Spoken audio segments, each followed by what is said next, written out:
All right, for those wondering which iPad to get, this is the iPad Air 13. This is the iPad Pro M4. So as you can see, the screens look similar, but they are miles apart. And this is not me just loving the iPad Pro.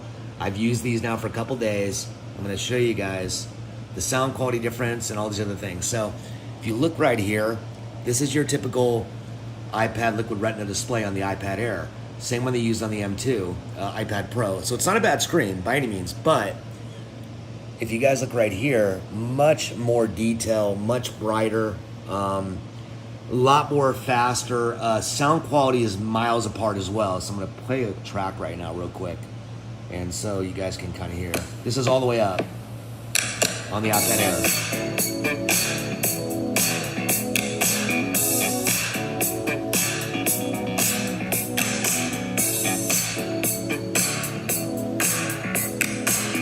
You can hear it's not terrible, but we go over to the iPad Pro.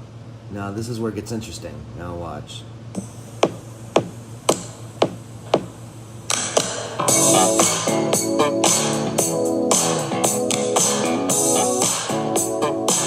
Now I want you to look at the detail too in the video. I'll put the other one back on. I know it's hard to see in the camera, but it is much more detailed. This is a really old video. So we got that out of the way. So you can definitely tell the quality, and again, I'll go back to this. There is a degradation of quality on the iPad Air that, if a lot of you remember the M2 Pro, I mean, they've been using the screen for quite a while. So another thing I want to mention too is speed. Let's go to this. I want to show you guys one thing right here real quick. So if you notice right here, the iPad Air has 7.45 gigabytes.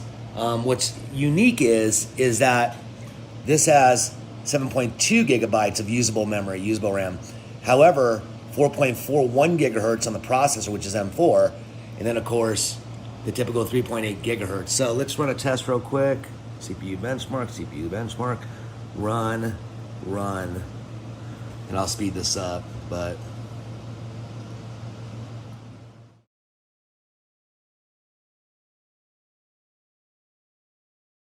we started these both at the same time. iPad Pro M4, 3803 on the single core, 13296 on the multi-core. Huge difference, as you can see, there was a huge lag time too on completing the test. 2634 single core, 10082 multi-core, which is really good, don't get me wrong. But if you're looking for ultimate editing, speed, transfer, we'll go into a couple other things in a moment too, why this does justify the price difference of like 500 bucks. So as you guys can see right here, both have the USB-C port and USB-C port, which I think I have them upside down. But anyway, trust me, they do. This one allows Thunderbolt transfer, which is 40 gigabytes per second. So if you have a hard drive, SSD drive that you're gonna plug in externally, you're gonna get a lot faster writer speed. You're also gonna notice the memory speed, read and write, is also much quicker. This one is only gonna allow you 10 gigabytes, which again is satisfactory, but it's gonna be basically more for your average user that's actually looking to just surf the internet, play some games online, nothing too frame intensive.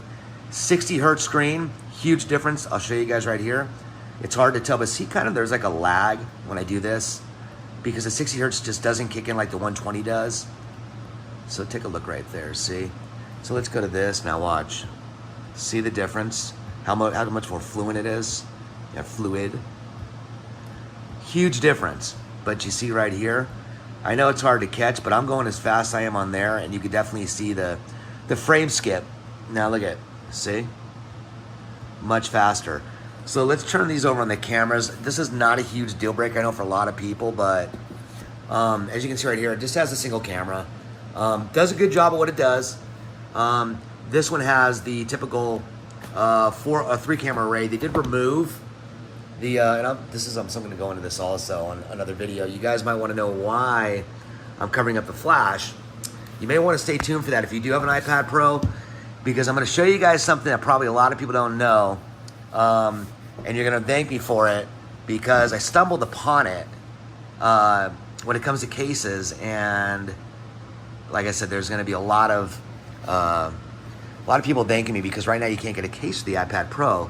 The iPad Air is readily available, and I believe that's due to the fact that it was already it was already suggested the design that was going to come out much before the iPad Pro. But anyway, you guys, you can't go wrong on either iPad. Don't get me wrong. It just, I guess it all depends on what your needs are and how much you're going to be using it. Bear in mind, the Magic Keyboard that you have from the previous generation will not work on either of these. The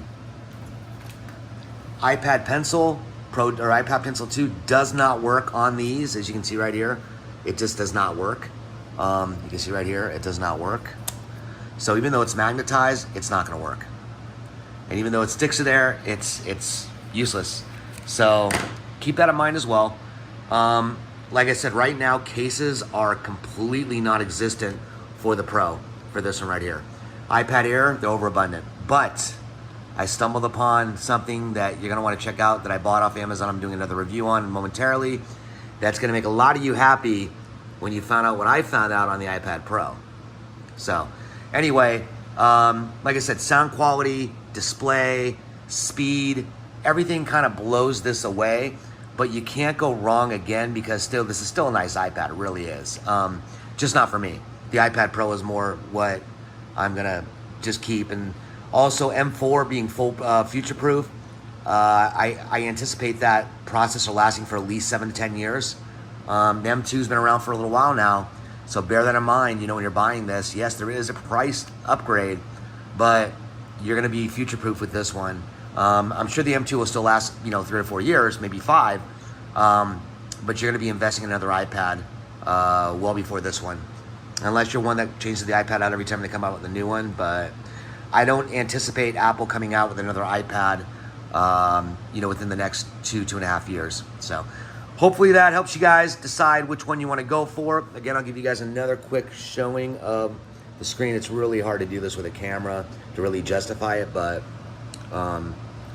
you can kind of see there's a lot more pixel density on the OLED screen than there is on the Liquid Retina XDR screens. So, all right, guys, hope this helps.